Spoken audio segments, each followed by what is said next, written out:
किसी की डीन से नहीं बनेगी, किसी की एचओडी से नहीं बनेगी, किसी के लेक्चरर से नहीं बनेगी, प्रोफेसर से नहीं बनेगी।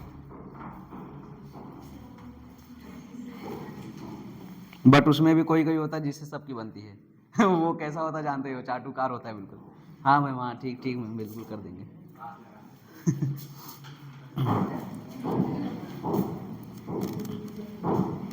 हो गया, लिखा गया। अब इसका मतलब वीक इलेक्ट्रोलाइट के लिए अल्फा की वैल्यू 1 से कम और 0 से ज़्यादा होगी। अगर अल्फा की वैल्यू 0 हो गई इसका मतलब बिल्कुल नहीं टूटेगा, और 1 हो गया मतलब कौन सा इलेक्ट्रोलाइट हो गया? स्ट्रांग। तो वीक इलेक्ट्रोलाइट के लिए अल्फा की वैल्यू 1 से 0 से ज़्यादा और 1 से कम। तो बताओ फॉर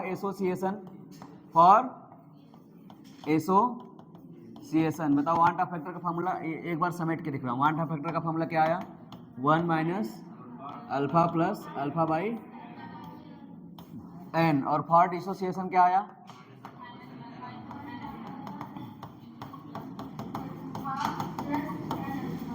आई बराबर 1 minus alpha plus n alpha. जितना डेरिवेशन था सब अभी अभी भूल जाओ, कॉपी में नहीं भी लिखोगे चलेगा, बट ये जरूरी है, बस इतना ही। अल्फा की वैल्यू 1 से कम और 0 से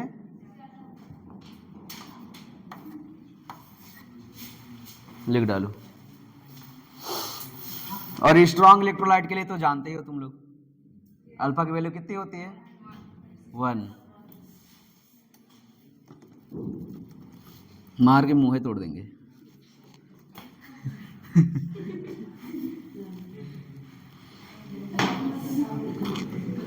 क्या हुआ?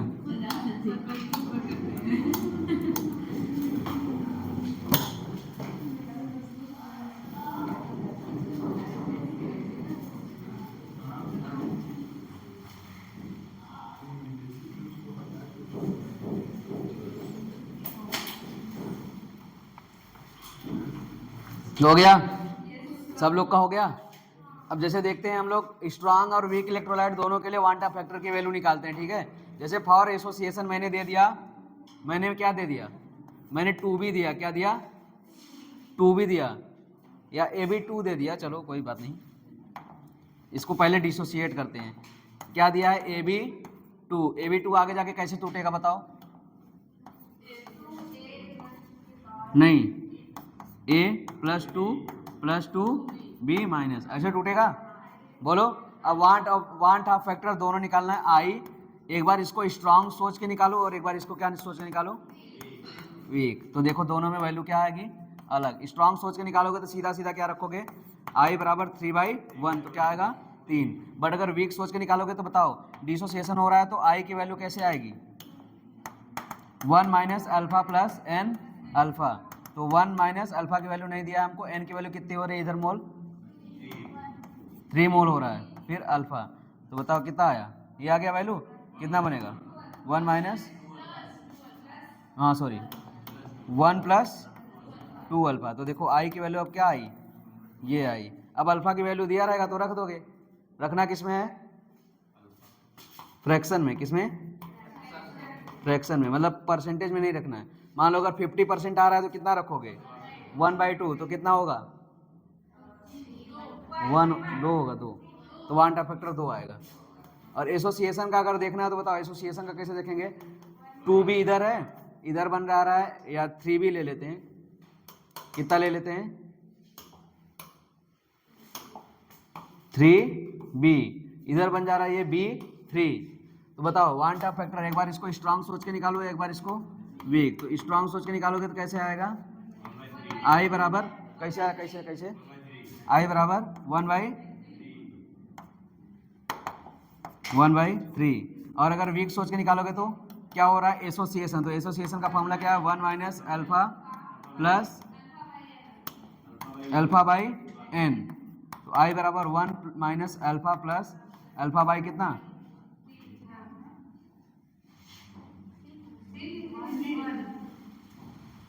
1। नहीं नहीं, 3 ही था ना, वही वाला मोल है। तो बताओ आई बराबर क्या आएगा? आई बराबर क्या आएगा? 1 माइनस, इसको करोगे क्या आएगा?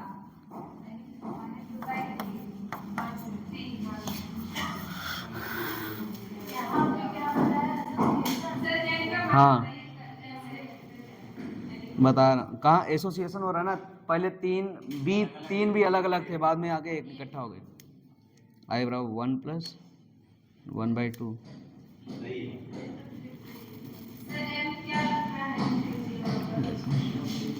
हाँ सही है, ये बिल्कुल सही है।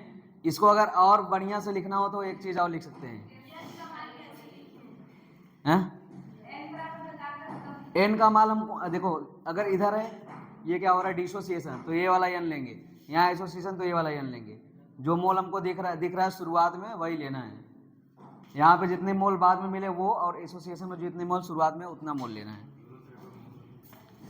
और इसको थोड़ा और शॉर्टली अगर फार्मूला बनाना हो तो इसको क्या लिख सकता हूँ, शॉर्ट बना देता हूँ। नहीं नहीं नहीं, अरे नहीं नहीं, अरे नहीं, अरे नहीं, अरे नहीं, अरे नहीं, अरे नहीं, तुम उस टाइम पे बताए थे, तुम्हारी बेइज्जती करनी थी ना, अभी लिखना है ना।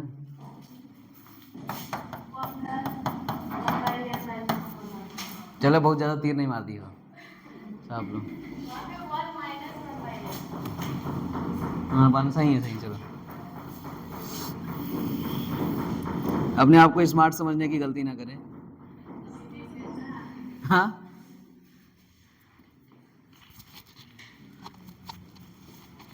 कितना भी बता लेंगे आप रहेंगे टोपा ही।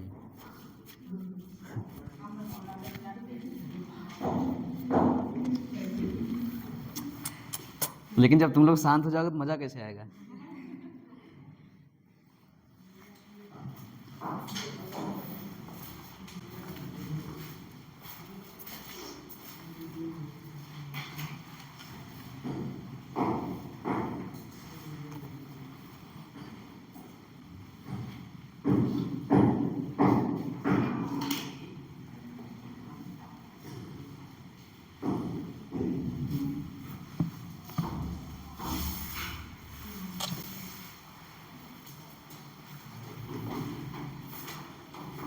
हो गया कि नहीं। हाँ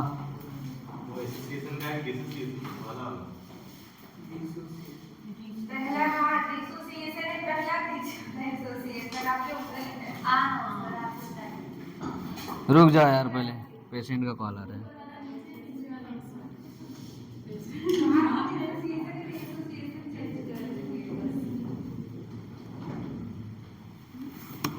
सही कर रहे हो।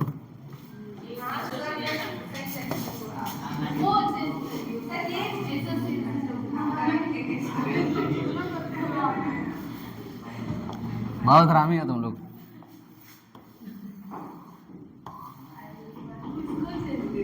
रुके रहो।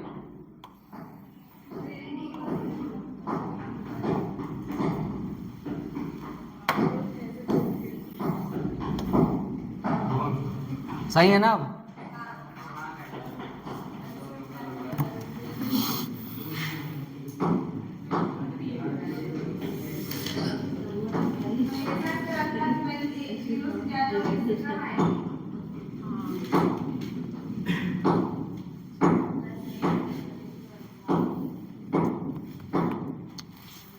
आराम से बोल दिया करो, ऑनलाइन बेइज्जती हो जाती है।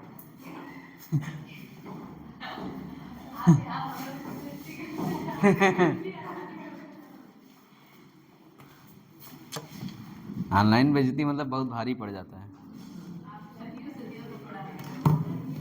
भारी मिस्टेक हो गया सर, पूरा बवंडर हो गया।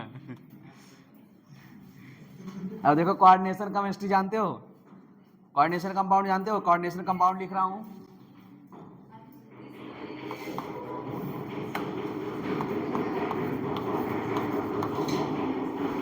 ऐसे होता है कोऑर्डिनेशन कंपाउंड।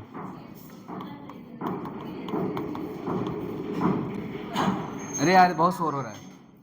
कोऑर्डिनेशन कंपाउंड का एक रूल होता है कि इसको कितना भी वाटर में डाल दो, कितना भी टेम्परेचर दे दो, ये केवल बड़े वाले कोष्टक के बाहर वाले को ही आयन करेगा, बाकी अंदर का कुछ भी टूटेगा नहीं। अगर इसको एक्वस मीडियम में डाला जाता है तो क्या टूटेगा, 2K प्लस प्लस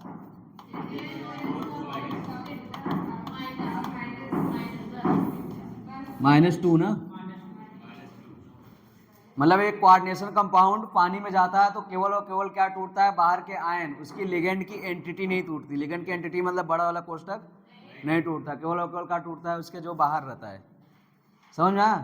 तो अब देखो इसके लिए अगर हम लोग लिखेंगे तो बताओ, अगर इसको एक बार स्ट्रांग मान के लिखो वांट ऑफ फैक्टर, और एक बार क्या मान के लिखो वीक। तो स्ट्रांग मान के लिखोगे तो क्या लिखोगे बताओ, आई बराबर 3/1 बराबर कितना आएगा 3। और अगर वीक मान के लिखोगे तो बताओ एसोसिएशन हो रहा है कि डिसोसिएशन?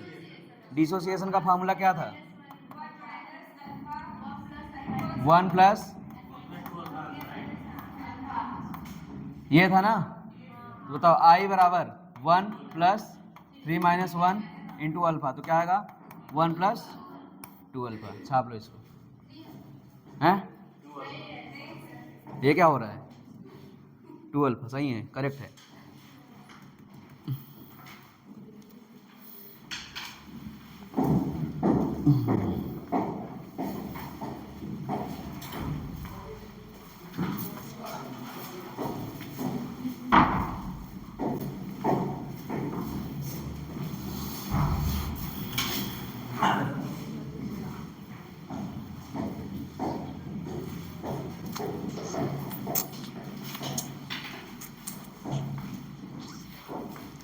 बताओ यहाँ पे क्या हो रहा है, एसोसिएशन या डिसोसिएशन? लिखने तो दो। अब एसोसिएशन को अगर इसको एक बार वांट ऑफ फैक्टर निकालना है, अगर एक बार क्या मानेंगे स्ट्रांग, तो बताओ कितना आएगा। स्ट्रांग तो डायरेक्टली देख के बताओ कितना हो रहा है, 1/4 हो रहा है। और वीक, वीक के लिए क्या हो रहा है एसोसिएशन, एसोसिएशन का फॉर्मूला क्या होता है, एन की वैल्यू रख दो आ जाएगा। एन की वैल्यू कितना रखोगे 4। हाँ ठीक है।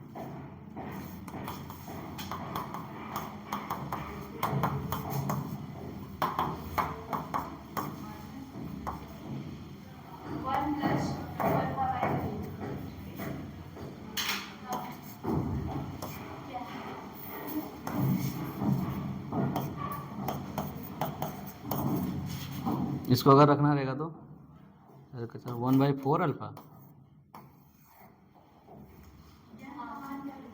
एन का मान 4।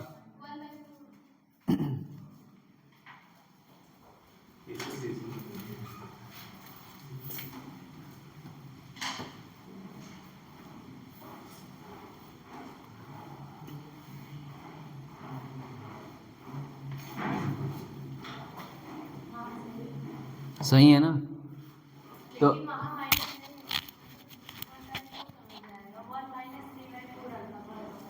यहाँ यहाँ हाँ वही आएगा, सॉरी अल्फा नहीं है ना इसीलिए। अब इधर सुनो एक बात, अभी हम लोग जितना पढ़े हैं देखो, अगर हम लोग एसोसिएशन में देख रहे हैं, किसमें, एसोसिएशन में, तो बताओ क्या आ रहा है, आई क्या आ रहा है, हमेशा फ्रैक्शन में आ रहा है। किसमें आ रहा है, ये एक्स आ रहा है या फिर 1/y आ रहा है, जो भी वैल्यू आ रही है। और जब डिसोसिएशन देख रहे हैं तो आई ऑलवेज किस में आ रहा है, कंप्लीट वैल्यू में आ रहा है। मतलब एक से ज़्यादा हो रही है ना वो वैल्यू, एक हो जाएगा तो मतलब कुछ नहीं हुआ, कुछ भी स्ट्रांग नहीं। एक अगर हुआ तो कुछ भी नहीं हुआ, ना एसोसिएशन और ना ही डिसोसिएशन। इसका मतलब जब एसोसिएशन हो रहा है तब वहाँ पे वांट ऑफ फैक्टर की वैल्यू क्या है, एक से कम। तो इसका मतलब क्या है, एसोसिएशन। कहीं भी वांट ऑफ फैक्टर की वैल्यू एक से कम आए तो क्या है, और एक से ज़्यादा हो जाए तो डिसोसिएशन। लिख लो, वांट ऑफ फैक्टर की वैल्यू अगर एक से कम आ रही है, इसका मतलब क्या हो रहा है, एसोसिएशन। जाहिर सी बात है कि कोई भी मोल आगे जाके जुड़ जा रहा है, इसका मतलब जो ऊपर आफ्टर एसोसिएशन है वो वैल्यू क्या होगी, कम, और नीचे वैल्यू क्या होगी, ज़्यादा, इसलिए एक से कम आ रहा है। लिख लो।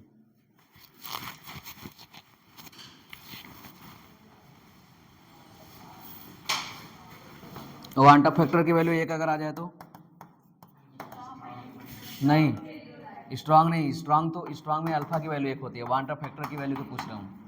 इसका मतलब नहीं एसोसिएशन हो रहा है और नहीं डिसोसिएशन। मतलब जो सल्यूट है वो सोल्यूशन में जाने के बाद या सॉल्वेंट में जाने के बाद नहीं टूट रहा है और नहीं जुड़ रहा है। तो ऐसी प्रॉपर्टी कौन रखता है?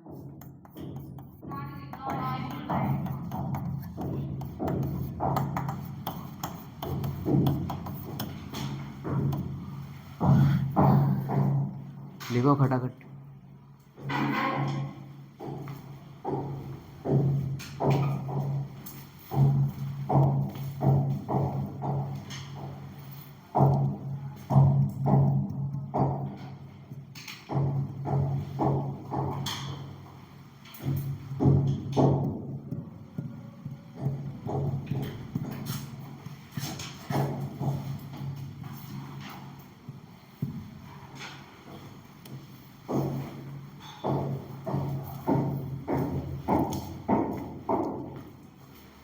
लिख लिया पूरा?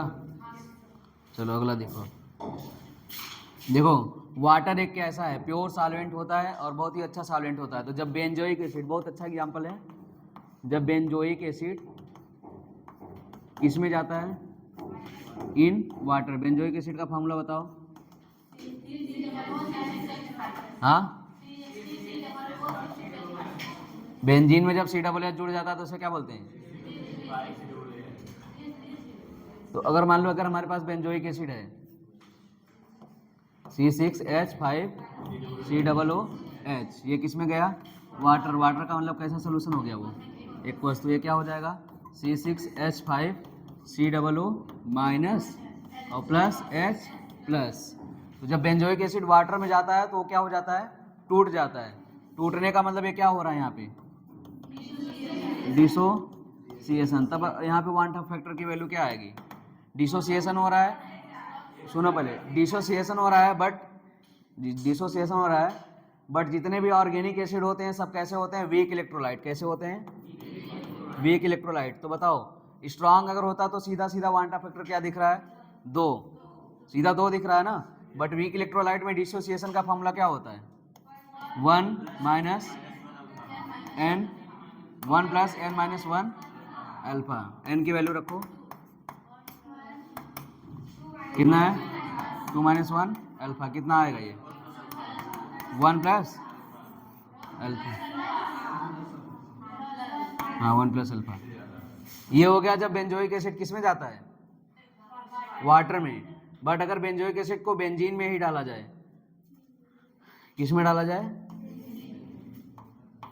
Benzoic acid in benzene.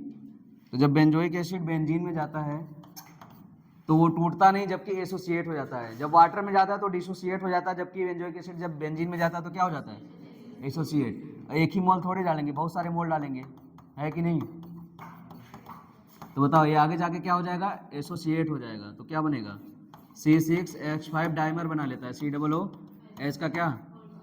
Whole twice. इसका मतलब ये क्या हो जाता है? डाइमर बना लिया। तब अब बताओ यहाँ पे वांट ऑफ फैक्टर कैसे निकलेगा? I बराबर 1 plus 1/n minus 1 into alpha. तो I बराबर 1 प्लस, तो ये बताओ क्या आएगा?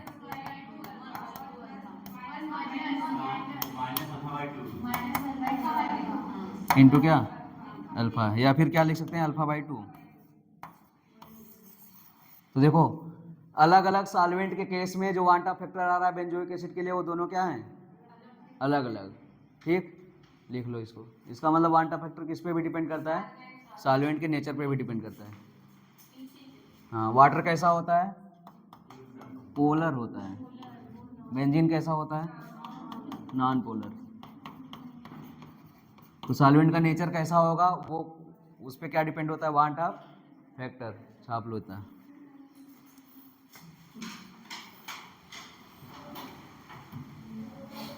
यहाँ पे अल्फा 1 से क्या आ रहा है? ज़्यादा। यहाँ पे alpha want Hoff factor sorry 1 से क्या आ रहा है? कम। ये देखो एसोसिएट कैसे होते हैं? C6H5C ऐसे बनता है ना, देखो H और इधर क्या बनेगा? H।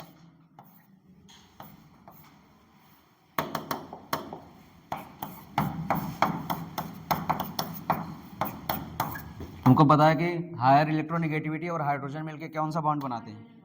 Hydrogen bond. इसीलिए डाइमर का फॉर्म करते हैं।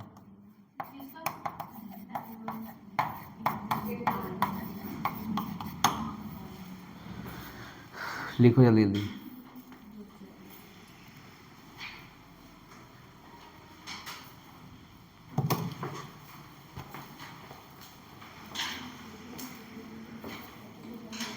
सोल्यूशन आ गया है पूरा समझ में? कहीं दिक्कत? सबसे ज़्यादा क्वेश्चन यही से आता है।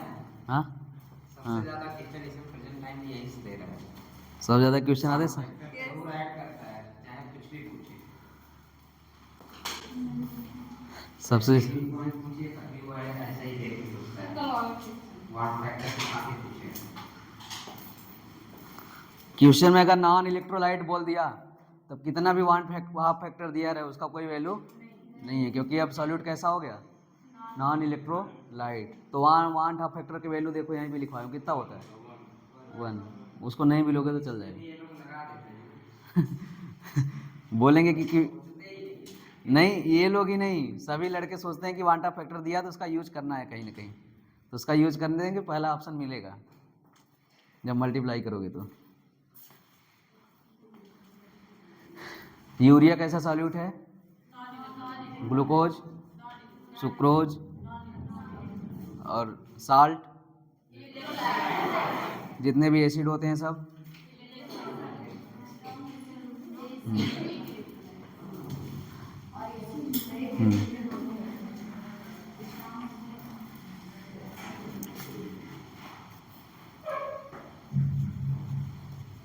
सॉल्यूशन खत्म हो गया। हाँ बस थोड़ा सा बचा है सॉल्युबिलिटी, इसके बाद फ्लूइड मैकेनिक्स मंडे से। कहता ही कौन बोला केमिकल काइनेटिक्स नहीं खत्म हुआ है? यही लोग तो बोल रहे हैं। कौन कौन बोल रहा था जी? कौन बोला है? 4-5 लोग बोल रहे थे, एक लोग तो थोड़ी बोल रहे थे। डॉक्टर में क्यों पढ़ाई नहीं किया? सवाल नहीं हो नहीं सर, केमिकल काइनेटिक्स में उन्हें नहीं पढ़ा है। नहीं पढ़े हैं आप, पूछ लीजिए जो नहीं पढ़ा है। क्यों केमिकल काइनेटिक्स उमेश कहाँ शुरू किए हैं? शुरू भी है।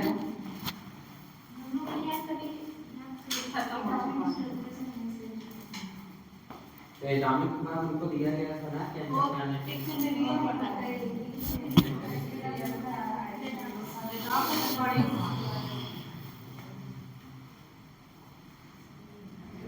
आने के ग्रुप में पढ़े हो ना? केमिकल में बहुत ज़्यादा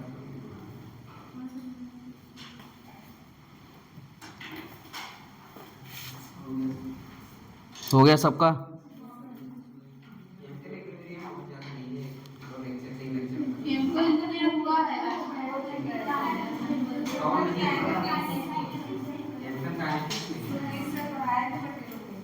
केमिकल काइनेटिक्स रासायनिक बल गतिकी नहीं हुआ है।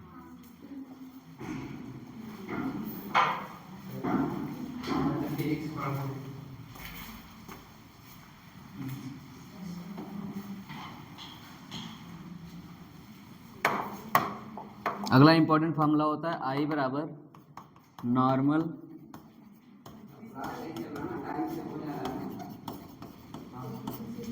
ज़्यादा नहीं चल रहा है।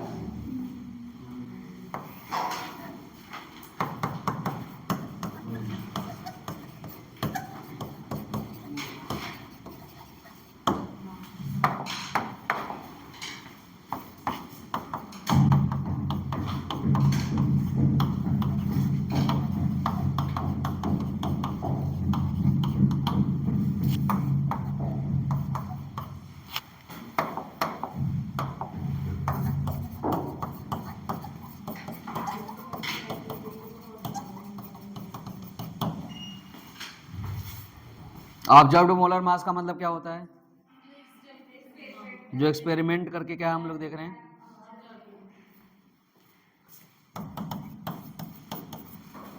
या फिर calculated by colligative property. Colligative property से मोलर मास निकालना जानते हो? कॉलीगेटिव प्रॉपर्टी से मोलर मास निकालना जानते हो? हर जगह तो है मॉलिक्यूलर वेट, हर जगह निकाल सकते हो। तो जो मॉलिक्यूलर वेट कॉलीगेटिव प्रॉपर्टी से निकल के आता है उसे एबनॉर्मल मोलर मास बोलते हैं, और जो मॉलिक्यूलर वेट उसका रियल होता है जो हम लोग पढ़ते हैं उसको क्या बोलते हैं? वो कैसे कैलकुलेट करते हैं? वो प्रोटॉन और न्यूट्रॉन का क्या देखते हैं उसमें, वेट जो एडिशन वेडिशन करके देखते हैं, वो हो गया कैलकुलेट। थ्योरेटिकल भी नॉर्मल ही होता है, बट जो रियल में उसका वेट होता है, जो लैब में देख रहे हैं या फिर जो क्वालिटेटिव प्रॉपर्टी से आ रहा है, वो क्या होता है? एब्नॉर्मल। हम लोग जितना भी पढ़ते हैं अभी क्या पढ़ रहे हैं? नॉर्मल। उसमें वही प्रोटॉन और न्यूट्रॉन का वेट जोड़ो, आ गया, खत्म। तो क्वांटम फैक्टर ऐसे भी निकलता है। और बताओ, बेइज्जती होती रहती है क्या तुम लोग की?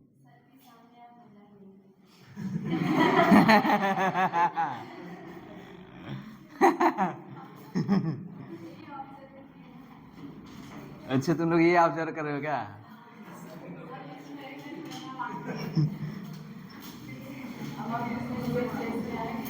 सर के सामने सुधर जाता हूँ क्या? ऐसी कोई बात नहीं है, मजाक कर दूं बस। ऐसी कोई बात नहीं, मेरे अंदर लाज शर्म कुछ नहीं है। लाज शर्म सब बेच खाया हूँ।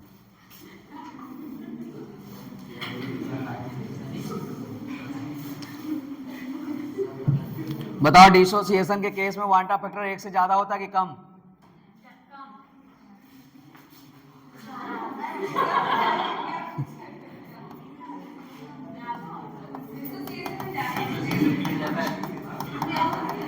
आज ही पढ़ाया, आज ही पढ़ाया। देख लो, ऑफलाइन वाले बच्चों को आज ही पढ़ाया गया है, बिल्कुल। इनका शकल देख लो थोड़ा सा। अरे घबराने दो, इनका शकल देखो। आज ही पढ़ाया गया इन लोग को, आज ही पढ़ाने के बाद पूरी बेइज्जती के साथ, देख रहे हो।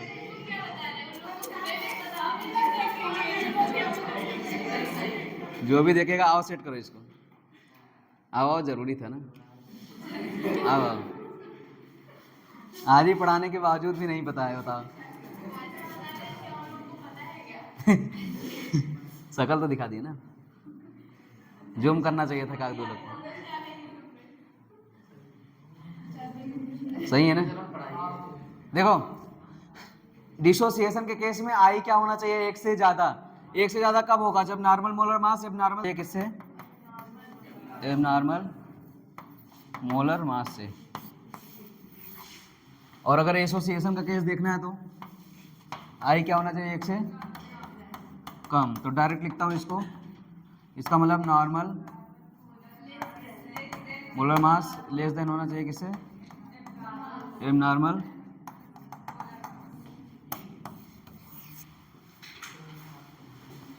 छाप लो।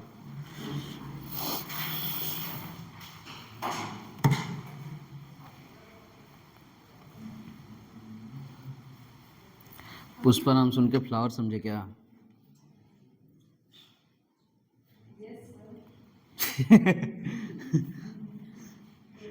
तो समझो ना, मेरा क्या जाएगा।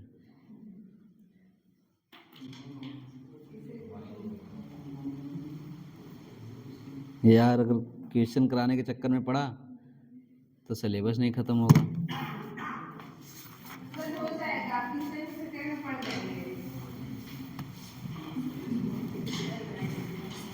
चलो, खत्म तो हो ही जाएगा, ज़्यादा बचा नहीं है, बिल्कुल थोड़ा सा बचा है। क्वेश्चन कर लेते हैं, क्वेश्चन ज़्यादा जरूरी है। क्वांटम फैक्टर आप निकाल लोगे, किसी का भी रहेगा?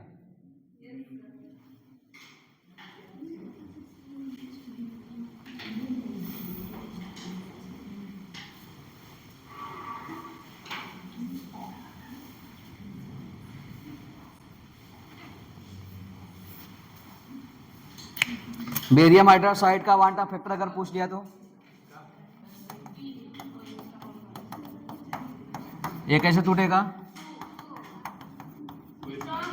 बताओ। हाँ, स्ट्रांग है। निकल गया ना?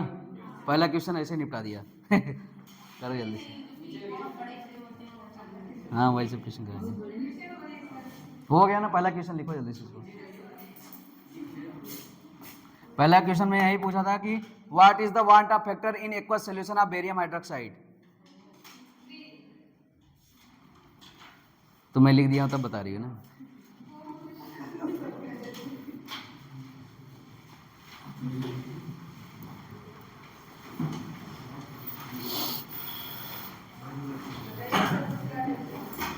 अगला बोल रहा है कि if the many compound are associated, the quantum factor is, option दिया है less than 1, greater than 1, equal than 1 और लास्ट दिया नॉन ऑफ दिस।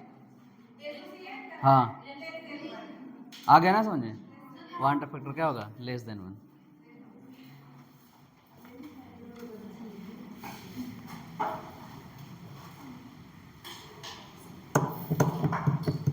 अगला क्वेश्चन जो है ये तड़कता भड़कता है, ये कर लो।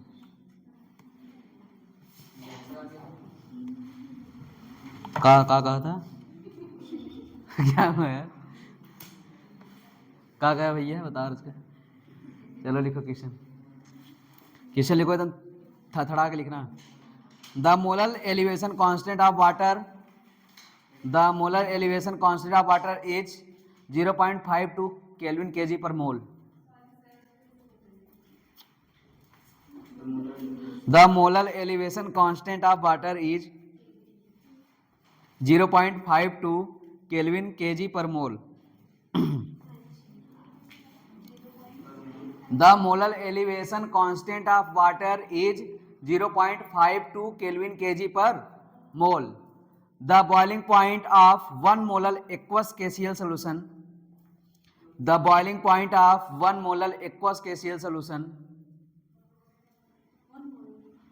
ये वीडियो तुम ही लोग देखते हो, तुम लोग कितने गधे हो सोच लो, मतलब अपने आप क्या बताऊं आप बेइज्जती देखोगे तब भी होगा। The boiling point of 1 molar aqueous KCL solution, हाँ एक्वस केसीएल सोल्यूशन, हाँ केसीएल केसीएल यार, शुड बी ऑप्शन बोलूं कि नहीं।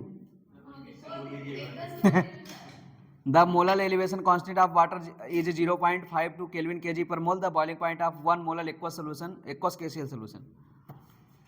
ऑप्शन है 100.52 डिग्री सेल्सियस, 100.52 डिग्री सेल्सियस। दूसरा ऑप्शन है 101.04 डिग्री सेल्सियस, 101.04 डिग्री सेल्सियस। तीसरा ऑप्शन है 99.48 डिग्री सेल्सियस, 99.48 डिग्री सेल्सियस। और लास्ट ऑप्शन है तुम्हारा 98.96 डिग्री सेल्सियस,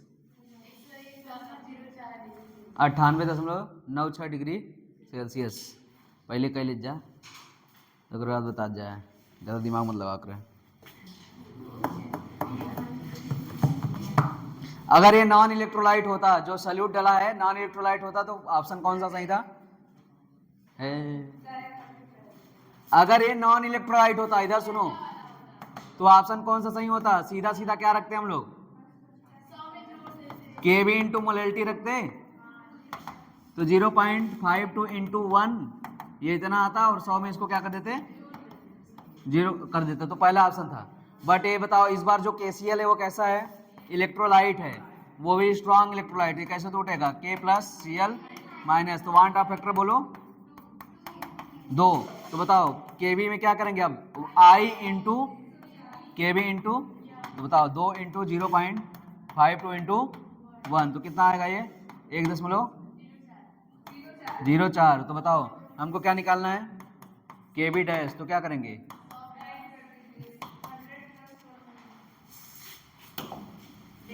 डेल्टा टी भी रहता है ना यहाँ पे, प्लस केबी डैश प्लस केबी, सीधा रख दो। 100 से क्या कर देंगे, तो कितना आएगा, स्ट्रॉन्ग इलेक्ट्रोलाइट है तो वांट ऑफ फैक्टर भी ऐड होगा। आया समझ, आया समझ।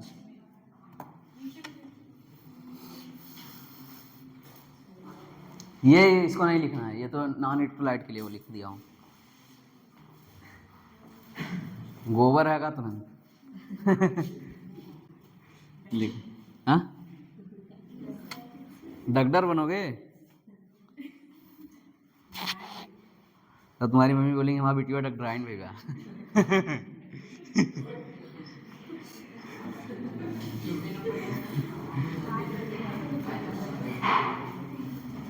पहले मैं जब शुरू में तैयारी करता था ना, तो बहुत ज़्यादा मेरे गांव से लोग तैयारी नहीं करते थे उस टाइम पे। तो जब मैं आता था घर पे तो मुझसे सब दवा पूछते थे, तो फिर अभी तो मैं सीपीएमटी की तैयारी कर रहा हूँ, कहाँ से तुम दवा बता दूंगा। तो फिर बोलते थे कि यार डॉक्टरी की पढ़ाई कर रहे हो, तुमको दवा ही नहीं पता है। फिर मैं उनको बताता नहीं डॉक्टरी का नहीं है। और एक बार तो बवाल ही हो गया था। एक दूसरा लड़का वो नया नया तैयारी करने गया और उसको पता चल गया कि जो नीट में आता है, तब नीट होने लगा था, उसको पता चल गया कि जो नीट में आता है वो 11th और 12th का ही आता है। अब मेरे घर वालों को पता चल गया और गांव वालों को पता चल गया कि साला नीट के एग्जाम में 11-12 की पढ़ाई आ रही है। फिर सब चापने लगे कि बताओ तुम 11-12 की पढ़ाई नहीं कर पा रहे हो 12 पास करने के बावजूद भी। फिर तो बवाल ही हो गया था। फिर अब मैं उनको कैसे समझाऊं कि ये नीट है।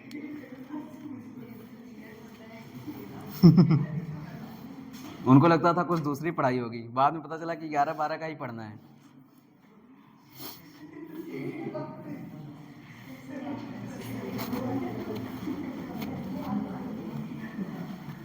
क्या कुछ बोले क्या तुम लोग?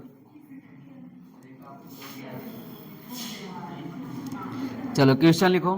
क्वेश्चन लिखो।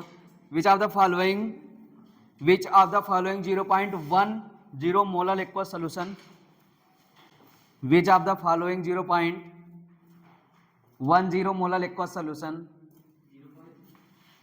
Which of the following 0.10 molar aqueous solution.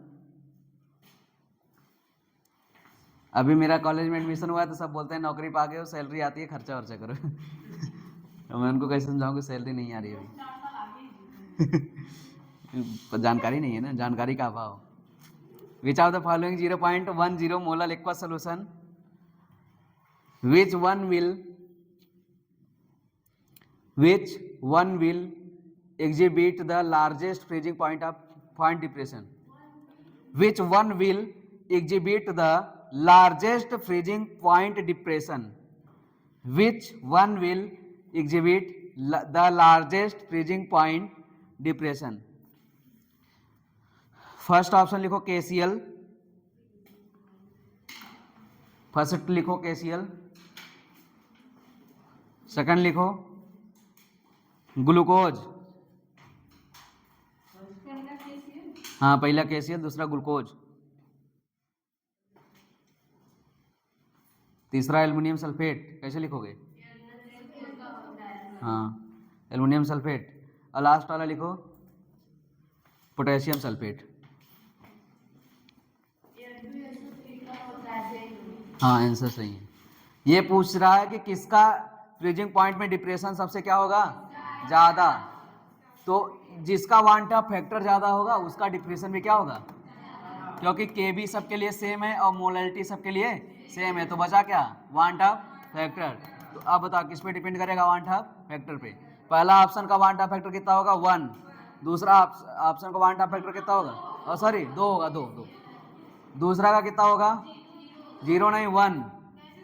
Non electrolyte है, ग्लूकोज क्या है, नॉन इलेक्ट्रोलाइट। तीसरे का क्या होगा 5, 3 दूना 5, तो वही Al2SO4 का क्या होल थ्राइस। कैसे टूट देगा ये, 2Al + 3 + 3SO4 - 2, तो 3 दूना 3 और 2 5। तो इसीलिए सही है। सबसे ज़्यादा वांटा फैक्टर इसका है, तो सबसे ज़्यादा डिप्रेशन भी इसी में होगा। आ गया समझ में? अगला क्वेश्चन लिखो, ये घर के लिए तुम्हारे। तड़ातड़ी लिखो, तड़ातड़ी। तड़ातड़ी मतलब बंगाल की भाषा है, जल्दी जल्दी।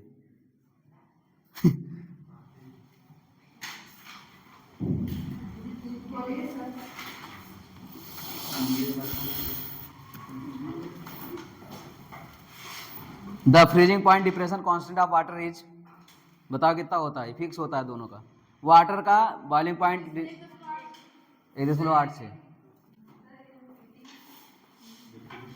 The freezing point depression constant for water is, the freezing point depression constant for water is 1.86 kelvin पर मोल। मोलल, केल्विन पर मोलल। 1.86 केल्विन पर मोलल। अपनी बात नहीं करनी चाहिए चाहे जो हो जाए। इफ हाँ if 5.00 gram Na2SO4, if 5.00 gram Na2SO4 is dissolved in Na2SO4 is dissolved in 45.0 gram H2O, 45.0 gram H2O। Point के बाद जीरो इसलिए लगाया जाता है ताकि उसमें पता चले कि कितनी एक्यूरेसी से मापा गया है वो। 45.0 ग्राम H2O काम लगाओ, लिखो the freezing point is changed by, the freezing point is changed by, the freezing point is changed bye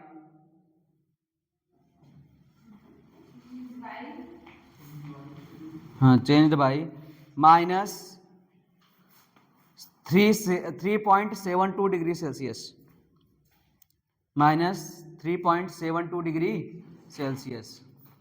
full stop लगाओ। आगे लिखो calculate the van't Hoff factor for Na2SO4।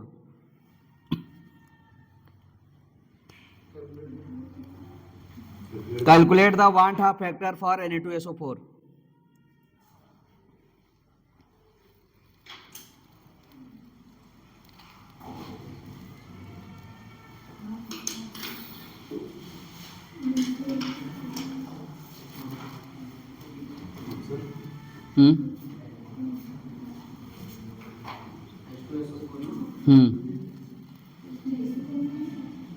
हो गया। अब ऑप्शन लिख लो 2.63, 2.63, 3.11, 3.11, 0.381 थर्ड ऑप्शन है।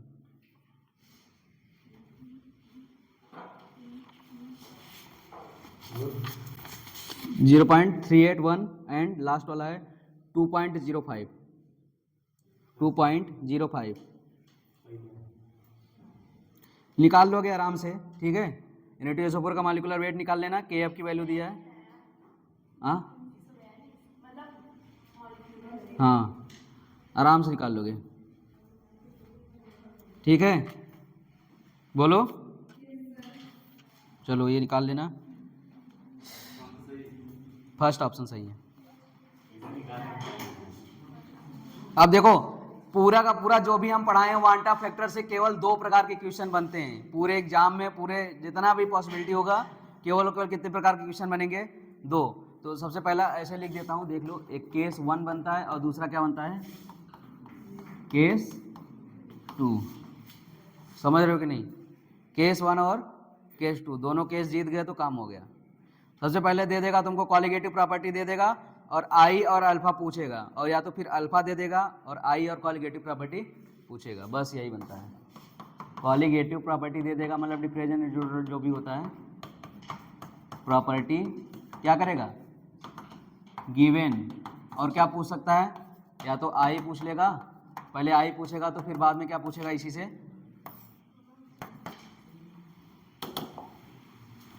क्या पूछेगा बाद में अल्फा भी पूछ लेगा, या फिर तुमको अल्फा दे देगा परसेंटेज में, इसी से क्या पूछेगा आई। जब वांटा फैक्टर आ जाएगा तुम्हारा तो फिर वांटा फैक्टर से ही तुम क्या निकालोगे कॉलिगेटिव प्रॉपर्टी। बस इससे अलावा कोई क्वेश्चन नहीं बनता। बस या तो कॉलिगेटिव प्रॉपर्टी देगा तो वांटा फैक्टर वो अल्फा पूछेगा, या फिर अल्फा दे देगा तो वांटा फैक्टर और कॉलिगेटिव प्रॉपर्टी पूछेगा, इससे अलावा नहीं। वांटा फैक्टर तो आप उससे ताड़ के बता दोगे, स्ट्रॉन्ग का, वीक का है थोड़ा सा सॉल्व करना पड़ेगा। हाँ फर्स्ट ऑप्शन इज करेक्ट। जैसे इस टाइप का एक क्वेश्चन कर लेते हैं, उसके बाद सॉल्वेबिलिटी पढ़ते हैं, उसके बाद चैप्टर खत्म, ये मजा आ जाएगा। क्या होगा, हम लोग इलाहाबाद में जफर इस्माइल से पढ़ते थे केमिस्ट्री, उनका नाम था जफर इस्माइल नेवर इस्माइल। हाँ, जफर इस्माइल इज नेवर इस्माइल।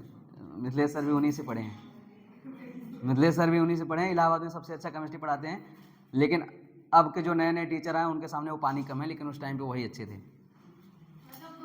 कभी नहीं हंसते थे जीवन में, कुछ भी हो जाए कभी नहीं हंसते थे, कितना भी कॉमेडी वाला बात हो जाए कभी नहीं हंसते थे। जब उनको जान जाते थे कि अब हंसी आ रही तो जीभ निकाल लेते थे, लेकिन हंसते नहीं थे। ऐसे ऐसे कर लेते थे, हो गया, हंसते नहीं थे कभी। पूरा 1.5 साल मैंने उनसे पढ़ा, लेकिन आज तक उनको हंसते हुए नहीं देखा। उनका नाम ही पढ़ा है, जफर इस्माइल इज नेवर इस्माइल।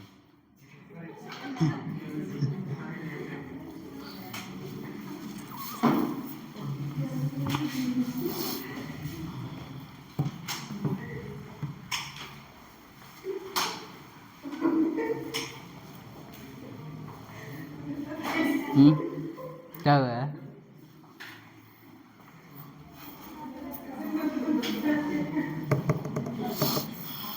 चलो लिखो क्वेश्चन। हाँ, पता लो, हमेशा स्माइलीज। एक लोग बोलो, एक लोग फिर से बोलो।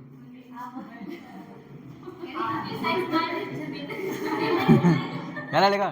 0.2 molar aqua solution of water weak acid, 0.2 molar aqua solution of weak acid. हाँ, 0.2 molar aqua solution of weak acid, 0.2 molar aqua solution of weak acid. Question लिखना HX is 20% ionized, is 20% ionized। इसका मतलब कौन सा case का question है ये? Second का। अल्फा दिया है, अब देखो पूछ क्या रहा है। The freezing point of this solution, alpha दिया है और पूछा क्या है? Colligative property. और कॉलिगेटिव प्रॉपर्टी निकालने के लिए तुमको आई निकालना ही पड़ेगा। माइक दूर राजा कहाँ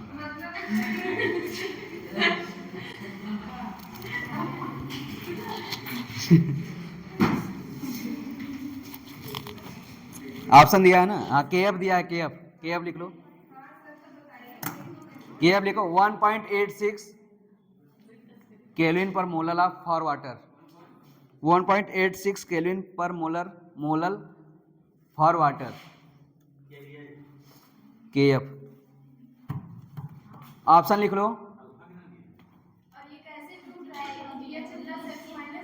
और कैसे टूटेगा फिर?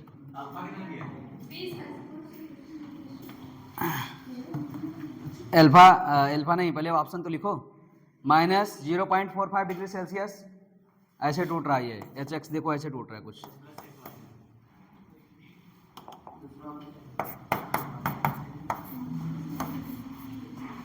ऐसे टूट रहा है, ठीक है,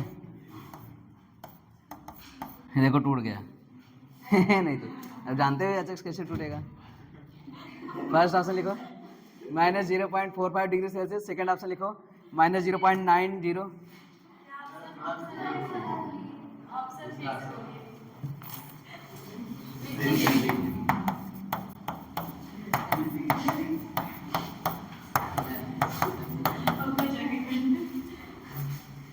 टूट गया ना सही से?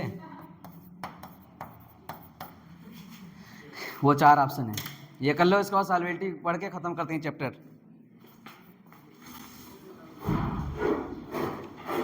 अभी खत्म नहीं हुआ है, टेंशन मत लीजिए, लिख रहे हैं अभी। क्या ये पकड़ लेगा कि नहीं?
हो गया।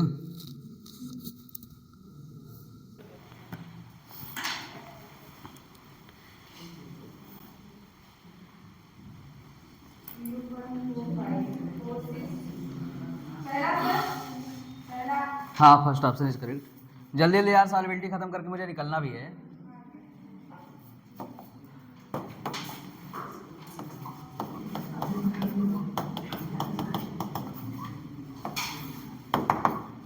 सॉल्युबिलिटी में एबिलिटी छुपी है। क्या छुपी है? एबिलिटी। मतलब कोई सॉल्वेंट सॉल्यूट को कितना डिजॉल्व कर सकता है, उसकी क्षमता कितनी है, उसकी एबिलिटी कितनी है, उसी को क्या बोलते हैं? सॉल्वेंट। समझ आया कि नहीं? 3 प्रकार के सॉल्यूशन होते हैं। एक तो क्या होता है? अनसैचुरेटेड सॉल्यूशन, दूसरा सैचुरेटेड सॉल्यूशन, और लास्ट वाला क्या होता है? Super saturated solution. तो कोई भी सॉल्वेंट किसी सॉल्यूट पार्टिकल को जितना डिजॉल्व कर ले, उसकी जितनी क्षमता हो, उसी क्षमता को हम लोग क्या बोलते हैं? सॉल्युबिलिटी। मान लो एक सॉल्यूट है, इसमें हम लोग लगातार क्या मिलाते चले गए? शुगर मिलाते चले गए। तो जब तक इसमें शुगर मिलाते जाएंगे, जब तक डिजॉल्व करता जाएगा, तब तक वो क्या, कौन सा सॉल्यूशन रहेगा? अनसैचुरेटेड। एक कंडीशन ऐसा आएगा कि जब 3 चम्मच के बाद अगला शुगर मिलाएंगे तो घुलता नहीं है। लोटा में रस घोर रहे हो तो 2 चम्मच के बाद घुलता है, उसके बाद वो घुलता नहीं है। इसका मतलब अब शुगर डिजॉल्व नहीं हो रहा है। इसका मतलब सॉल्यूशन कैसा हो गया? सैचुरेटेड हो गया। अब इसके आगे अगर और डिजॉल्व करना है तो हम लोग क्या करेंगे? अब टेम्परेचर बढ़ाएंगे। क्या बढ़ाएंगे? सीरा बनाते हो ना, एक निश्चित टाइम पे आके जब चीनी नहीं घुलता तो उसका टेम्परेचर बढ़ाने से वो फिर से घुलना स्टार्ट हो जाता है। और टेम्परेचर बढ़ाने के बाद 100 डिग्री सेल्सियस कर देंगे तो पानी खुद ही भाप बनने लगेगा। अगर टेम्परेचर बढ़ाने के बाद एक फिक्स टेम्परेचर पे जब वो भी ना घुले, तब उसको क्या बोलते हैं? Super saturated. तो किसी भी सॉल्वेंट के द्वारा सॉल्यूट को घोलने की जो क्षमता होती है, जो एबिलिटी होती है, उसे क्या बोलते हैं? सॉल्युबिलिटी। तो सॉल्युबिलिटी में लिखो जल्दी से खटखट। Maximum amount of solute that can be dissolved in a given. लिखो जल्दी से यार, टाइम नहीं है। चलो 12:30 बजे तक पढ़ा दूंगा, और क्या, टाइम ही टाइम है। क्योंकि लेट भी तो आया था मैं, मतलब मैं आ गया था पहले, सर लेट छोड़े। Maximum amount of solute that can be dissolved in a maximum amount of solute that can be dissolved in a given amount of solvent, that can be dissolved in a given amount of solvent at a given temperature, at a given temperature, at a क्या? Given temperature. मतलब solvent की ऐसी ability जो एक temperature पे किसी solute को maximum amount तक क्या कर सके? घोल सके, उसे ही क्या बोलते हैं? सॉल्युबिलिटी। और सॉल्युबिलिटी का यूनिट लिख लो, ग्राम पर लीटर। जल्दी जल्दी लिखो, ग्राम पर लीटर, मोल पर लीटर, और ग्राम लिखो ग्राम पर लीटर। मतलब कि सॉल्यूट को ग्राम में ले रहे हैं और सॉल्वेंट किस में है? लीटर में। ग्राम पर लीटर। और दूसरा लिखो मोल पर लीटर, मोल पर लीटर। बस रुक जाओ अभी। इसका मतलब 1 ग्राम कितना? 1 ग्राम सॉल्यूट को किस में डाल रहे हैं हम लोग? मान लो सॉल्यूट को डाल रहे हैं 100 ग्राम सॉल्वेंट में, यहाँ ग्राम ले लेते हैं, कोई दिक्कत नहीं। तो इसकी जितनी भी घोलने की एबिलिटी होगी, मिक्सिंग एबिलिटी, इसी को क्या बोलेंगे? सॉल्युबिलिटी। मिक्सिंग नहीं लिखते हैं, मैक्सिमम मिक्सिंग लिख देते हैं। क्या लिख देते हैं? जो अधिकतम क्षमता है, जो एबिलिटी है, उसे क्या बोलेंगे? सॉल्युबिलिटी। अब सॉल्युबिलिटी, जो हमारा जो टॉपिक है वो पढ़ना है हमको, सॉल्युबिलिटी ऑफ गैस, यानी हेनरी लॉ, बस वही पढ़ना है। बाकी solubility of liquid in liquid solution, solubility of solid in liquid solution, ये सब नहीं पढ़ना है। केवल क्या पढ़ना है? Solubility of gas in liquid solution. समझ रहे हो कि नहीं? नहीं समझ रहे हो? बताओ कहाँ मिलता है? गैस सॉल्यूट कहाँ मिलता है, कैसे सॉल्यूशन में मिलता है? हाँ, एटमॉस्फेयर। एटमॉस्फेयर में तो सॉल्वेंट भी गैस है और वो भी गैस है। लिक्विड होता तो ग्रेविटी से गिरता नहीं वो। ये मिलता है कोल्ड ड्रिंक्स में। कोल्ड ड्रिंक्स में क्या मिला होता है? CO2। CO2 क्या है? सॉल्यूट है, जो कि कैसे फॉर्म में है? गैस फॉर्म में। जबकि सॉल्वेंट क्या है? लिक्विड। पीते नहीं हो क्या? सोडा में हम गैस नहीं, गैस लिक्विड पूछ रहा हूँ। और सोडा जानते हो? सोडा पीती हो? सोडा से तो कपड़े धोए जाता है।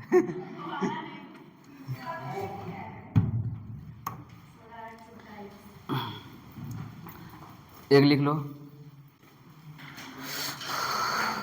solubility of gas in liquid is actually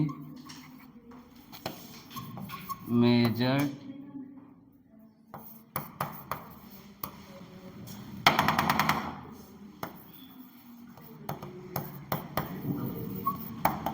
वैसे भी टूटा ही है।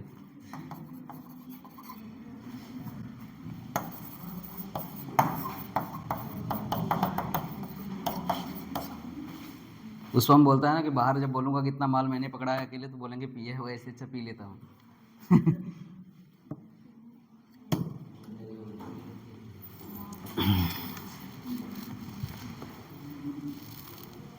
सोल्यूशन के बारे में बताना है, सुपर सोल्यूशन, अनसैचुरेटेड, ये तो ऐसे ही जानते हो ना। अनसैचुरेटेड मतलब जो और घुलना चाहता है, सैचुरेटेड मतलब जो अब नहीं घुलेगा, सुपर सैचुरेटेड मतलब टेम्परेचर देने के बाद भी जो घुल गया। ये क्या है?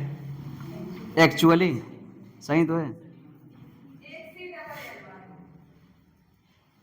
पता नहीं जो भी हो।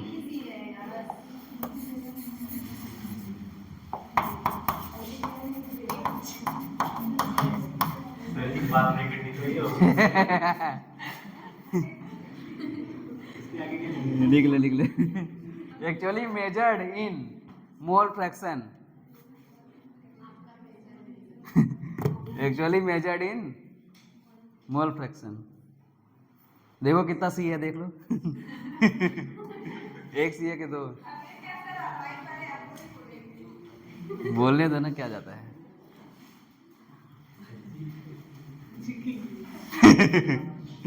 झुकेगा नहीं साला, चाहे जो हो जाए।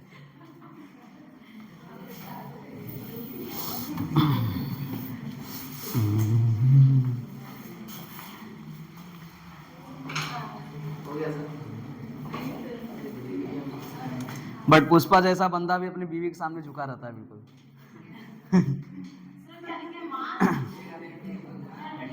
ये मेजर्ड झुकेगा नहीं तो खाना नहीं पाएगा ना। Measured in mole fraction. दिक्कत ये है। चलो, हमको जो पढ़ना है वो देखते हैं, ये सब छोड़ो, ये सब तो फालतू की बातें हैं। हमको जो पढ़ना है वो देखते हैं। हेडिंग डालो,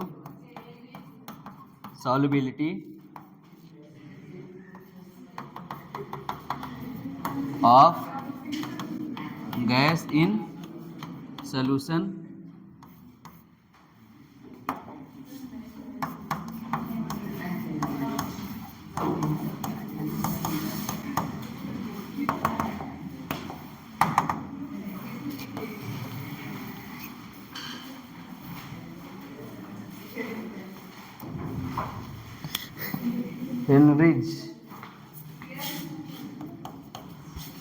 हेनरीज ला, बनरीज ला।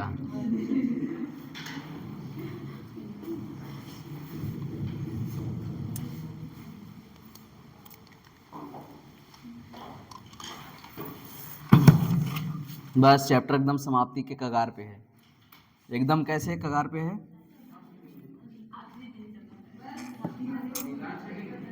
फिर परसों से, हाँ लास्ट हेडिंग है एकदम खत्म। फिर परसों से हम लोग पढ़ेंगे, क्या पढ़ेंगे? Fluid mechanics. फ्लूइड मैकेनिक्स में तुम लोग वो रस्सी वस्सी लेके आना, बांध लेना, उड़ोगे तुम लोग बस।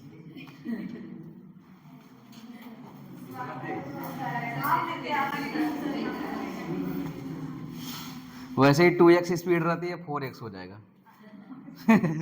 चलो लिखो, सॉल्युबिलिटी तो जानते ही हो, बट गैस की सॉल्युबिलिटी क्या है कि 1 ग्राम गैस को जब 100 ग्राम सॉल्वेंट में घोला जाता है तब उसे क्या बोलते हैं, solubility of gas in solution.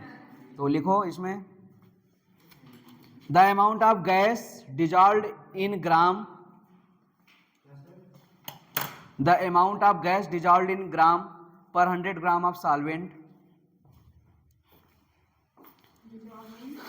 the amount of gas dissolved in gram per 100 gram of solvent, dissolved in gram per 100 gram of solvent, define its solubility, define its solubility, define its solubility। मतलब 1 ग्राम gas को किस में घोल दो, 100 ग्राम solvent. वो भी solvent कैसा होना चाहिए, लिक्विड होना चाहिए ना। इसको लिख लो, 1 ग्राम गैस को घोल दिया मैंने,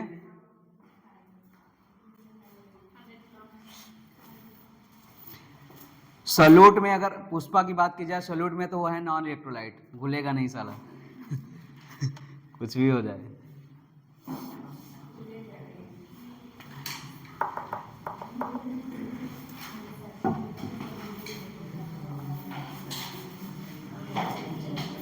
हो गया।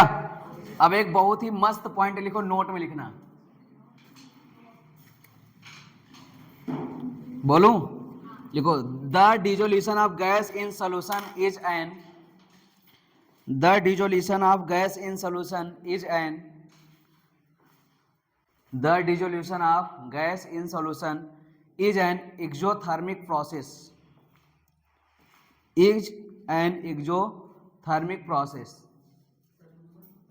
The dissolution of gas in solution is an exothermic process, that is exothermic process, that is increase in temperature the solubility of gas is decreased, that is increase in temperature the solubility of gas is decreased,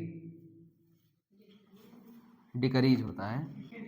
हाँ, पढ़ते गलत हैं सब लोग। Example क्या है, cold drink, ठंडा है, एग्जाम्पल ठंडा है।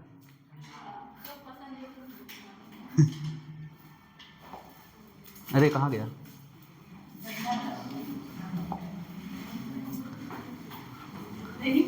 लिख लिए। मतलब किसी भी गैस की जो सॉल्युबिलिटी होती है वो एक्सोथर्मिक प्रोसेस है, मतलब जैसे जैसे वो टेम्परेचर बढ़ेगा इन्वायरमेंट का, उसमें से एनर्जी सारी क्या होती जाएगी, निकलती जाएगी। और जब एनर्जी निकल जाएगी तो जो सॉल्युबिलिटी ऑफ गैस है वो क्या हो जाएगा, कम हो जाएगा या फिर ख़त्म हो जाएगा। तभी जब ठंडे को निकाल के रख दिया जाता है तो जब ठंडा तुरंत पियो तो वो गले में लगते हुए जाता है, बट उसको फ्रिज में ही, चाहे तुम फ्रिज में ही रख दो, ठंडा हो गया 1 घंटे बाद खोलने के बाद, फिर वो उसमें से जो CO2 होता है वो क्या हो जाता है, निकल चुका होता है। उसके बाद वो गले में नहीं लगता, फिर वो ठंडा ठंडा लगता है, अजीब नहीं, मज़ा नहीं आता फिर, समझ रहे कि नहीं। हाँ, तो इसीलिए कितना भी सब सोचते हैं कि चलो पी लो, 1 घंटा बाद फिर ठंडा करके पी लेंगे, तो उसमें अब वो मज़ा नहीं रहा। क्यों? क्योंकि कोई सब CO2 क्या हो गया, ख़त्म। आया समझ में? तो बताओ, सॉल्युबिलिटी ऑफ गैस कैसा प्रोसेस है, एक्सोथर्मिक। टेम्परेचर बढ़ने पर क्या होगा, सॉल्युबिलिटी क्या होगी, कम होगी। अब अगला हेडिंग लिखो, हेडिंग छोटी सी, हेडिंग के अंदर हेडिंग है, याद रखना। Effect of pressure on solubility, pressure का क्या इफेक्ट है सॉल्युबिलिटी पे। Effect of pressure on solubility, effect of pressure on solubility, effect of pressure on solubility, उसको क्या बोले, हट रे, इफेक्ट ऑफ प्रेशर, हाँ हेडिंग है, सब heading. Effect of pressure on solubility, लिखो इसमें स्टार।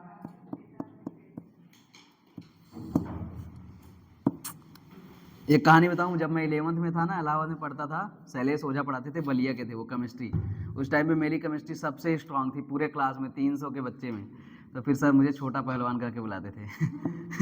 मैं छोटा सा था भी, तो बोलते थे कौन बताएगा, छोटा पहलवान बताएगा। मैं खड़ा हो जाता था, मस्त बताता था, मज़ा आ जाता था।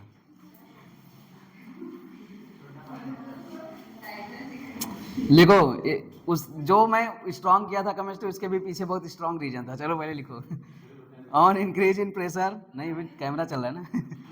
On increase in pressure solubility of gas increase. On increase in pressure solubility of gas increase. Camera बंद हो जाएगा तब बता दूंगा। On increase in pressure solubility of gas increase. On increase in pressure solubility of gas increase, मतलब जैसे जैसे हम लोग प्रेशर को बढ़ाएंगे सॉल्बिलिटी ऑफ गैस क्या होगा, इंक्रीज होगा। समझ रहे हो? हेडिंग डालो हेनरी लॉ। इसके अंदर भी वो वाला सॉल्बिलिटी ऑफ गैस पढ़ा दिया, अब हेनरी लॉ डालो। भैया हेनरी लॉ,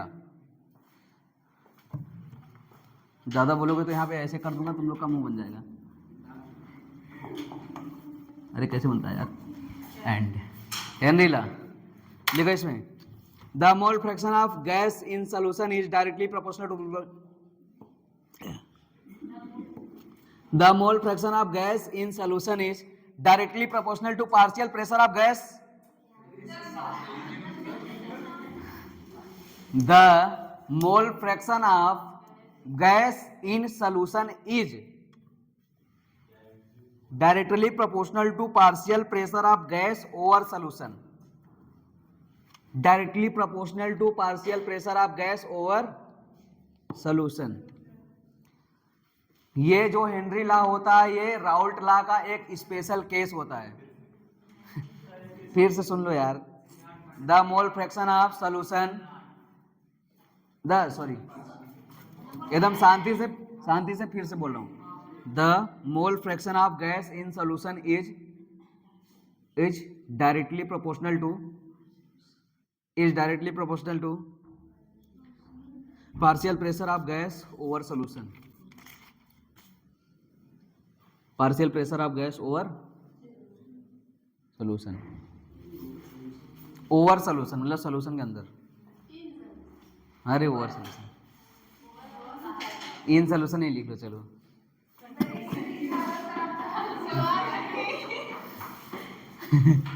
बच्चों की खुशी के लिए क्या ही कर सकता हूं। अब सुने मेरी बात, ये भी जो हेनरी लॉ होता है वो राउल्ट लॉ का एक स्पेशल केस होता है। राउल्ट लॉ क्या कहता है कि जो वेपर प्रेशर होता है वो मोल फ्रैक्शन के डायरेक्टली प्रोपोर्शनल होता है, और यहाँ पे जो गैस का पार्शियल प्रेशर होता है वो किसके डायरेक्टली प्रोपोर्शनल होता है, मोल फ्रैक्शन के। वही चीज है कि नहीं?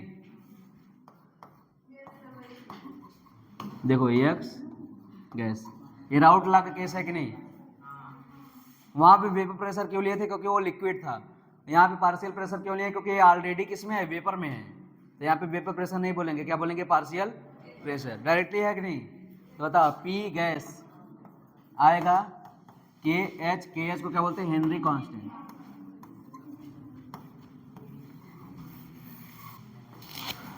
छाप लो।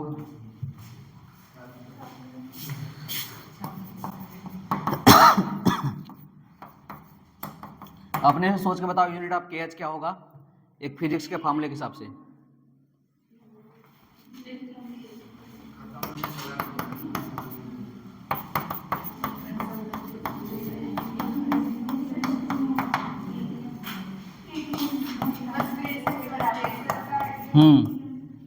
वेरी गुड यार, क्या सोचते हो? सही सोचे हो, सोच लो एक बार और।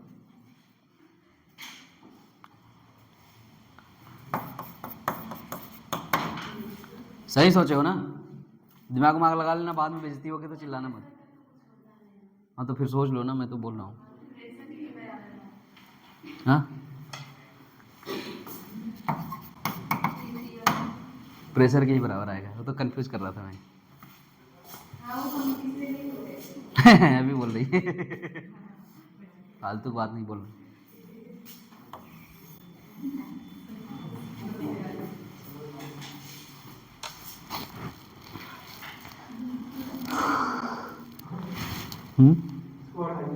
ये हट जाओ भाई।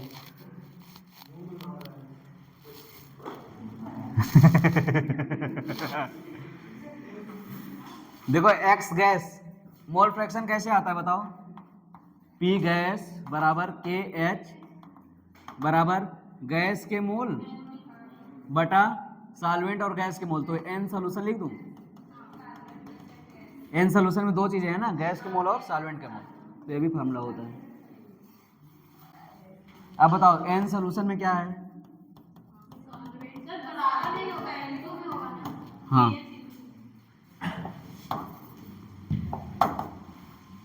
N solvent plus n gas. Gas थोड़ी देर बाद मान लो उड़ गया, एन सोल्यूशन बराबर क्या हो गया।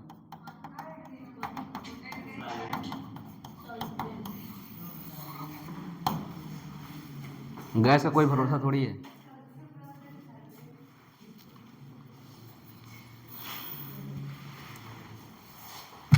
बस 5 मिनट और।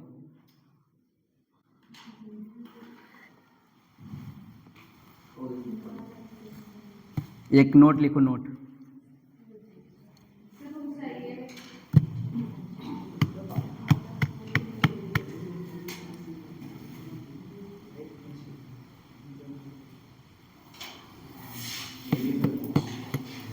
नोट बोलूं? लिख लो आराम आराम, नहीं तो भी चिल्लाने लगोगे तुम लोग।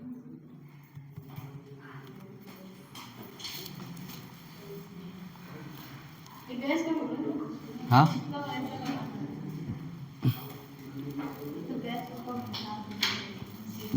क्या कर रहे हो? गैस उड़ जाएगा ना, उसका बहुत कम होता है मोल। गैस का मोल बहुत ही कम होता है क्योंकि उसका वॉल्यूम बहुत ज़्यादा होता है। थोड़ा सा भी डालेंगे तो हो जाएगा। उसको नेगलेक्ट मांग लिए, जीरो नहीं मान सकते, नेगलेक्ट मानेंगे, नगण्य मान लेते हैं। ये अप्रॉक्सीमेट होगा तब। हो गया कि नहीं? एक नोट लिखो, नोट।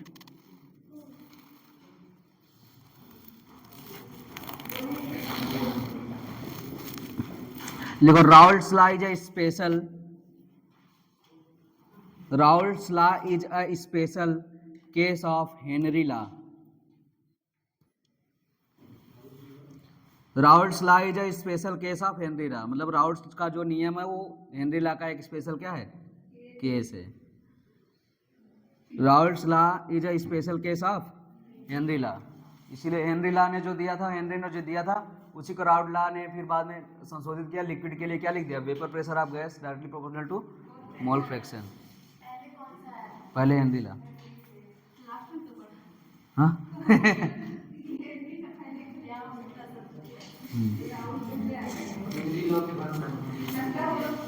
हो गया। अब यूज देख लेते हैं। Solubility of gas in liquid में यूज क्या है, मतलब हम बना ही क्यों रहे हैं। तो यूज, पहली बात तो कोल्ड ड्रिंक बनाते हैं, पीते पाते हैं उसको, समझ रहे हो। दूसरा स्कूबा ड्राइविंग जानते हो, गोताखोर, समुद्र में गोताखोर लगाते हैं, तो उसमें ऑक्सीजन सिलेंडर रहते हैं, तो केवल उसमें ऑक्सीजन नहीं रहता क्योंकि ऑक्सीजन भारी गैस होती है और हमको एक सपोर्ट भी चाहिए ताकि बॉयंस फोर्स लगता रहे, ताकि हम समुद्र में क्या ना हो, डूबे ना। तो इसलिए उसमें क्या मिलाया जाता है, हीलियम। क्या मिलाया जाता है, हीलियम, ताकि वो तो उसको क्या दे, बॉयंट फोर्स दे। और जब ऑक्सीजन हमारे वेंस में जाएगा तो बबल बना लेगा ना, इसीलिए उस बबल को निकालने के लिए क्या होता है, नाइट्रोजन गैस।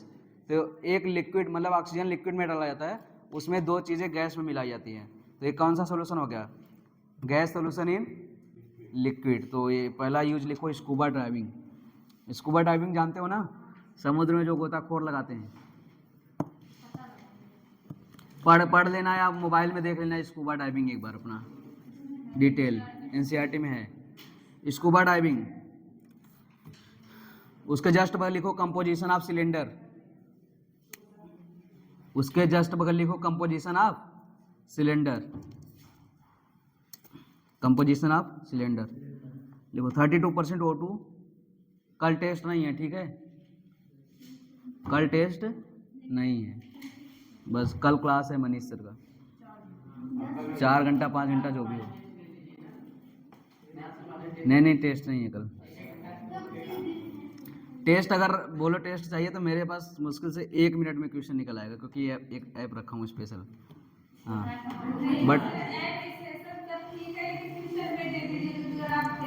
बट नहीं लेना चाहता हूँ ना टेस्ट। लिखो scuba diving, composition of cylinder में लिखो 30% O2, 30% O2, 11.2% helium, 56.8% nitrogen, 56.8% nitrogen. अब नाइट्रोजन का आगे डैश लगा के लिखना to avoid formation of bends, to avoid formation of bends मतलब नसों में जब बबल बनते हैं उसको कौन रोकता है? Nitrogen gas. To avoids bubbles of vein, to avoids formation of bends.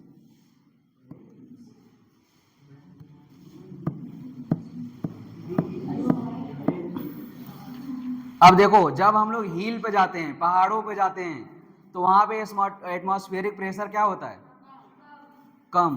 और जब एटमॉस्फेरिक प्रेशर कम होगा तो ब्लड प्रेशर क्या होगा? कुछ भी मतलब जब हम लोग हिल पे जा रहे हैं, पहाड़ पे जा रहे हैं, तो एटमॉस्फेरिक प्रेशर कम होगा। और अभी अभी लिखवाया कि जब प्रेशर कम होगा तो सॉल्बिलिटी क्या होगी? कम होगी। क्योंकि अभी लिखवाया ना प्रेशर इंक्रीज होने पे सॉल्बिलिटी इंक्रीज होती है, लेकिन अब क्या होने लगा? प्रेशर कम, तो सॉल्बिलिटी क्या होगी? कम। इसका मतलब ऑक्सीजन की कमी होगी बॉडी में, तो शॉर्ट टाइम मेमोरी लॉस होगा। मतलब शॉर्ट टाइम मेमोरी लॉस मतलब थोड़े थोड़े समय में सब भूल जाओगे, फिर याद आ जाएगा, फिर भूल जाओगे, फिर याद आ जाएगा। जो हिमालय पर्वत पे चढ़ते हैं उनके साथ ऐसा होता है, समझ रहे हो ना? तो लिखो, हेलो, बस 5 मिनट लिखो। एनॉक्जिया एक प्रकार की बीमारी है, एनॉक्जिया। हाँ, हाइपोक्सिया होता है, एनॉक्जिया होता है, बहुत सारी चीज होती हैं। एनॉक्सिया में क्या होता है? ऑक्सीजन की कमी, जिससे शॉर्ट टाइम मेमोरी लॉस होता है। तो लिखो एनॉक्सिया का आगे लिखो एनॉक्सिया का मीनिंग ये है, एनॉक्सिया के आगे लिखो short time memory loss due to deficiency of oxygen.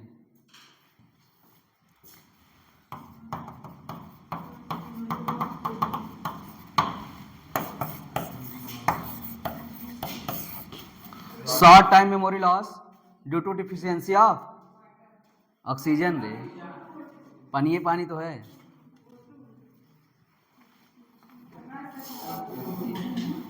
चलो ठीक है ना, बाय। क्या? हाँ हो गया।